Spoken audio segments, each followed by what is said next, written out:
কেন তোমার জন্মদিনের কেক পছন্দ করবে? কি কেক? Plane cake. এটা ঠিক আছে তো? বাস কেক। এই দেখো বাস কেক। এটা কেমন? দারুন। তাহলে এই জন্মদিনে তাহলে কি কেক করবে? Pink pink cake. Pink cake. এই কেকটা করি তোমার জন্মদিনে। গোপাল ভাঁড় কেক। এই কেকটা করে দিই। এটা ভালো তো?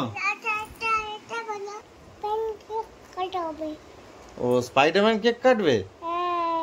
তোমার এই কেকটা করি। এই কেকটা বলে দিচ্ছি জন্মদিনে। স্পাইডারম্যান খুব পছন্দ। দেবো দেবো, জন্মদিনের দিনে দেবো না। এতটা পছন্দ তোমার?